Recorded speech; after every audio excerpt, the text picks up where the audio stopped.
Dari alkasoo baduu taanaqu. Nagaa. Mira keessa. Abbaan lagi asti deebi'een jira. Das balonyaal das balatu. Wandochu das balatu seetochu gira alkasa zare. Mada me kiloroksi dhugaa akka koodi taara ennante no hon. Elali komati si banuudha waan isaan siif deebisan. Moo cufameeru mataa. Dala. Kanaaf akkasii obboleewwan keenya. Kiyya akkasii kiyya atis dubbisiini obboleewwan keenya jechuudha. Waan jiru jechuudha. Asiin ala jaarsa jira.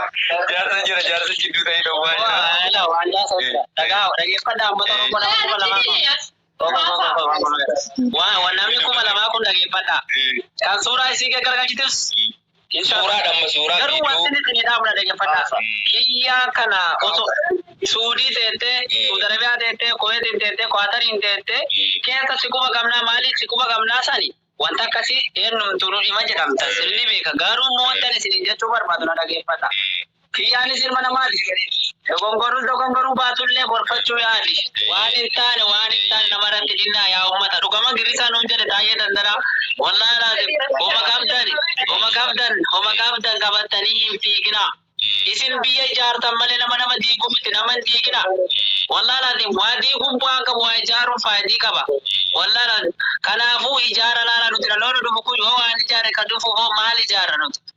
Yoo ani arraba ta'e yookiin ani ilma gaarii ta'e obboleessi keellee sanuma barata yookiin hiriyyaan keellee sanuma barata. Kanaafuu Uummanni biqilsiifannee tura yaa uummata kana. yaa uummata keenya dhaggeeffata. Uummata Oromoo kana jechuun baay'ee bara wallaahi. Xiqqoo kana argaa miti. Inni sila si arrabsu inni sila garsi garagalchi inni maal ta'uu hodheef ni biqilsiifna. Ciao jedhe ciao wallaahi isin kun.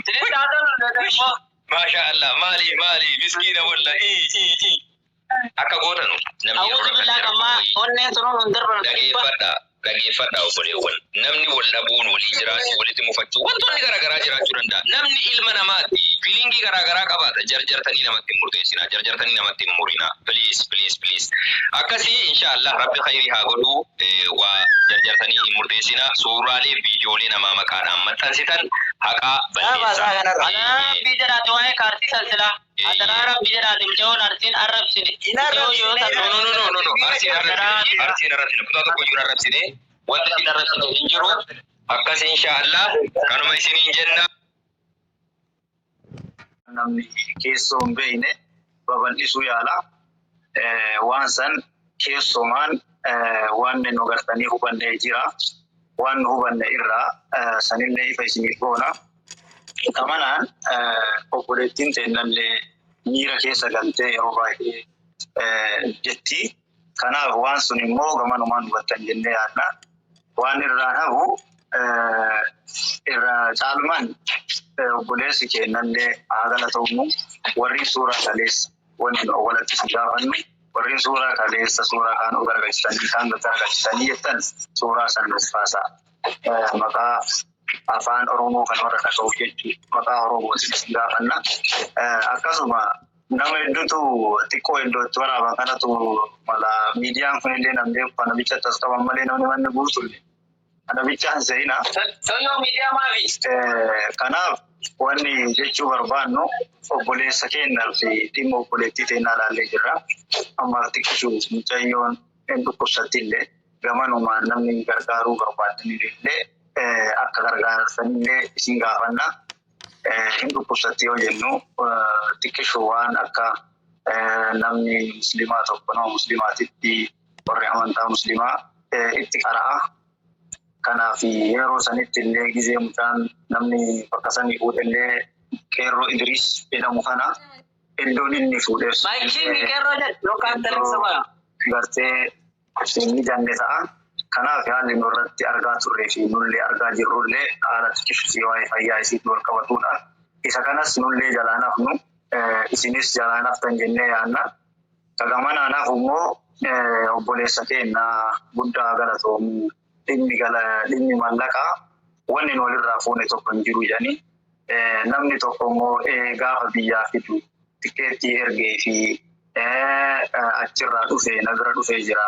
Amma kanas dhabaa qabeennan wajjin turre wajjin nyaanne waan jedhamu malee waan mallaqa hamma kana itti kenne waan mallaqa hamma kana irraa qaba wanni jedhu tokkollee nufi dhufa ifan ta'an nuun dubbatamnee nutti illee himatamnee waan arginellee hin jiru gamanumaan isiin illee ani viidiyoo hiituu addattuu waraabee kaa'ee jira gama namoota hordoftoota kiyyaatiin nalaaluu dandeessa waan jettu jedhaa jirti ammaan illee cinaa keenyatti argamaa jirti.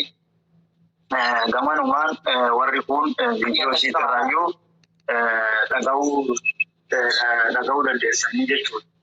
Gamanumaan mucaan wanni irraa nyaata hin jiru. Namni garuu immoo gaafa jireenya biyya namaa kana keessatti wajjin jiraatu walitti miidhamuun immoo waan marahne kana immoo nuti dhugaa rabbi nu haa dubbisu wajjin miidhamnee waliin miidhamnee osoo hin taane walirraa wanni mallaqa jedhan wanni fudhamee. Sallisaatii taaptaa godhaa koomantiin sa'aatii kanarratti nu barbaachisu viidiyoos maalis uumama feetatanii hojjetatanii jirtu amma dura waraabbattan osoo wanna tokko quban qabaanne jechuudha. Ammoo wanti isinirraa eegamu taaptaa godhaa dhageeffadhaa akka jirtu adda baafadhaa feetan viidiyoo waraabadhaa feetan dhageeffadhaa feetan ba'a haqa jirtu qaama dhageeffaterraa rabbiif jedhamee waan argine waan nageenya asirratti isinitti dubbatamaa jira taaptaa godhaa dhageeffadhaa. Agas koomantiin wanti barbaachisu asirra hin jiru yaada keessan hunda dhageeffatanii jirtu laayivii anis maaliinis jechuudha. Dhalatooma isin arrabsitanillee kajajjattanillee hundi keessanuu galatooma. Gamanaan obboleessa keenya dhugaa jirtu waan agarree nama tokkoonni gara nama 10 mana kana keessa geessa. Akkasuma obboleettiin keenya biiftuu faashin shawuu jechuu yookaan amiiraa jechuudhaan beekumti sinatti argamti. Kanumaaf waa hundaa dhugaan jiru mul'atee jira. Wanni gamanaan ifa isiniif ta'uu qabu obboleeyyan kiyya. Wanni iddoo kana namni argatu tokko jiru. Dhugaan lafa jiru wanna tokko ijoollee walirraan qaban. Walii waan nyaatan, walii waan miidhaman, walitti waan miidhaman malee. Wanni gama mallaqaatiin hammi kanaa itti kenname hammi kanaan irraa nyaatame wanni jedhamullee hin jiru. Sunis yeroo sanis waan jedhillee hin beeku waan jettee qabdi. Kanarraa yoo dabartee mucattiin kutaatu hiitee wayiitti jira. Kutaatu keessaniyyuu ani hin beekne silana jedhe waan jettu jettee. Kaampataan jirti viidiyoo taa'umsa sana isiin mataa ishee ta'utti kaampataa. Ani warri guyyaan argitan immoo na dhageeffata. Isin yeroo sanis mataan qabu na biratti iyyuu miti jettee yeroo saniif jechuudha. Karaa lammataa immoo jechuudha. Warri osoo hubattan harmallee isinitti himaa kalillee isinitti himee jira jechuudha. Osoo hubatiin dhimma nama lamaa jechuudha. Sanuu dhimma yaadu jaartii keessa hintanii waan hin taane haasoftanii kan kiyyaa gaggaragalchitan kan jettii gaggaragalchitan dhageeffata. Dhugaa jirturratti deema. Dhugaa jirturratti deema dhugaan dhaabbata. Warri immoo ijoolleen arsii keessattuu na dhageeffata. Michoon warra siifte warri jettan. Michoon nama mataan qabnu yookiin nama siyaasaa dhaloonni itti miti. Dhugaan isinitti maachuun. Ijoon isin arrabsine. Mijayyoo arsiitiitu dawwalee dura tokko sanumaa fi isa arrabsite kanaaf dhiifama jettee jirti arrabsuu fi gabbaatee dhiifama waa'ee siyyaallee immoo birrina irraa nyaatallee jechuudha. Isinii dubbattee jirtu wanni irra deemu tokko hin jiru. Kanaaf jara lamaan arra buusu yaala malee ammaan booda nama arrabsu yookiin nama hin taane miidiyaan sin jammar waa namaa furu jennaan kaleessa mubaarak yeroo nabaa sun sanuun ilaaltani. Miidiyaan nama waa furmaatan godhu. Kan furmaata godhu yennuun xiqqaa ta'u guddaa haa ta'u kasii bira jiru santu furmaata si godhuu danda'a. Jaarsota akka fudhannee dhiifama abbaan biyyaa godhu mataa kanarra garagalcha. Kanaaf jajjabaadha. Gamanumaan obboleeyyan keenya warri waan hin taane sheer godhan mee waan ta'u sheer godhu yaala. Dhugaan jiru obboleeyyan keenya dhugaan iddoo jara lamaanii jiru mul'atee jira. Adiidha ifa gala. Kanaaf waan hin taane fi wanna ajandaa hin taane kana godhachuu irra ufaa qusannu kuni dhaamsa kiyya. Kan lammataa mucattiin ani rafiiqa immoo maal keessa jira waan jedhu nuti warra argee fi rabbii qofaadha.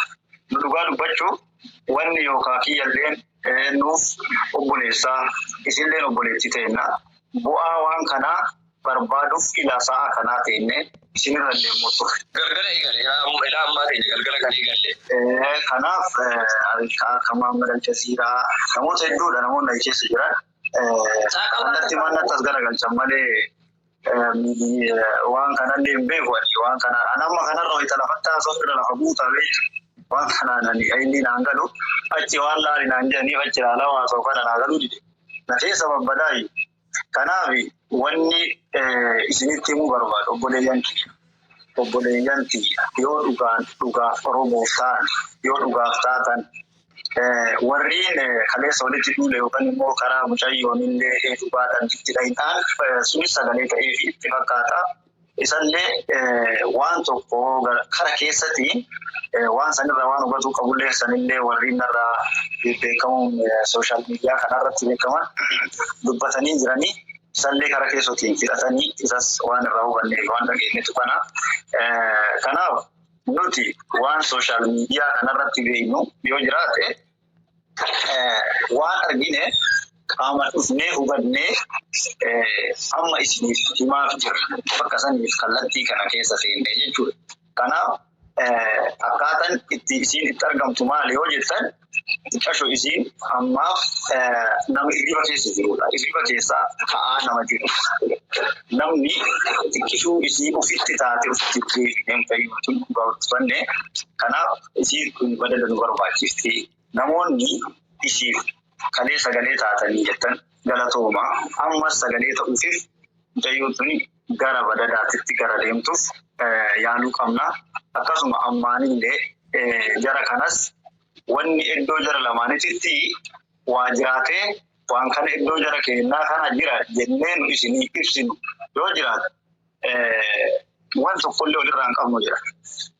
Wanni tokkos wanni walirraa qabnu waan waliin nyaanna waan waliin dhugine malee waan tokkollee walirraa hin qabnu jedhanii hangamanumaan kana jedha. Gamanaan haftuu obboleeyyan kiyya akka Aljaziiraa akka Qeerroo Hidiriis itti dabalanii obboleeyyan kiyya sadanillee sarree galanii nama hedduu jira. Kanaaf gamanumaan bira Aljaziiraa si deebisu. Ayyeen obboleessa kiyya Muhammad atis galatoomii maqaan keenya sol fakkaataadha. Anyways obboleewwan wanti jiru manguddoo taa'eetiin osoo hin taane akkuma ilma Oromoo tokkooti jechuudha. Obboleettiin keenya bakka jirtutti akkuma sana ammoo bakka namoonni jiranutti jechuudha. Namoonni jalqaba isii fidan jechuudha. Isaan irraa kaasee jechuudha waan kana dabaafachuudhaaf. Lameen isaaniitu bakka ta'anii jiranutti adda baafachuudhaaf yaallee turre. Obboleettiin keenya dhugaadha. Jaalala marti keessa nuni beektu. Namni jaalate tokko fiilingii yookaan miira akkamii akka qabu beektu. Wal jaalachuun gargar ba'uun waan irra eegale miti. Addunyaa amma keessa jirrutu yeroo rakkisaadha. Ilmi namaa tokko yookiin rakkoon tokko uumamee jireenya dhuunfaa namaa keessa galuudhaan haaluma namni wajjin jiraatu haaluma namni waliin oolee bulullee kan namaaf murteessu kan namaaf jaju godhu ilma namaati. Kana jechuun miidiyaadha. Bara rakkisaa keessa jirra. Kaleessas waan kanarraa dubbachaan ture. Suuta jennee siree dhumarrattu akka jaartii ofii waliin bulani nama miidiyaatu namaaf himaa jennee irraa dubbachaa turre. Kana yeroo hin jedhu obboleewwan keenya kamtu kallattii kamiinuu akka miidhaman hin barbaadu. Yeroo kamiyyuu yoo ta'e jedhe jechuudha. Wanti godhamuu qabu ammarratti maaltu fala? Namoonni jechuudha osoo dhimma kana addan baafanne anarraa kaasee jechuudha fiilingii adda addaa yookaan nama tokko murree yookaan nama tokkotti muruu dandeenya. Kan ammoo suuta jettanii itti siqtanii yoo waan kana dhageeffattan argitaniin alatti wallahi murteessuu hin dandeessan. Jarri lameenuu gubaa garaa qabu. Jarri lameenuu mufii garaa qabu. Jarri lameenuu waan keessaa qaban qabu. Haqa jara lameeniitu suuta jettanii dhageessanii adda baasuudha malee fiilinguma isinitti mul'ate uumama namni tokko dubbate qofaan murteessuun gaarii miti. Obboleettiin keenya yeroo ammaa keessatti dhugumatti jaalala obboleessa keenyaa kana qabdi. Jaalalli ammoo waan qaanfachiisu miti. Jaalalli ammoo salphina yookaan tuffii yoo dhimma biraa miti. Jaalala jechuun eessayyuu jira. Bineensa keessayyuu jira ilma namaatii miti jechuudha. Wal jaalatanii ammoo gargar ba'uun yookaan wal jaalatanii walitti mufatanii wal dhabanii walitti deebi'uun waan har'a eegale miti. Namni keenya akka waan wanti hundi haaraya ta'e namni keenya yeroo waan akkanaa dubbatamu akka waan ofiif gara kamiinuu qulqulluu ta'etti yookaan of qulqulleessa yookaan dhimma biraatti deemuu danda'a. Kanaaf namoonni suuraa kiyyaas haa ta'u suuraa mucayyoo kanaa kallattii hin taane fayyadamtan jalqaba irratti akka ilma Oromoo tokkotti aadaaf adaba Oromoon qabdu miti. Dhimma nama lamaa namuma lamaaf dhiisa. Nu akka Oromootti wantoota irraa dubbachuu qabnu wantoota irraa hojjechuu qabnu kumaaf kiiteelatu nu faana jira. Dhiisa suuraa isaanii sana kaasaa jirra. Namoonni viidiyoo irratti hojjetan namoonni wantoota garaagaraas hojjetanii maxxansitan kaasaa achirra. Maqaa namaa irratti wanti gootan hin jirtan. Kanaaf jechuudha obboleewwan keenya inni dhaga'e Roozaa waan jiru kanaaf jechuudha.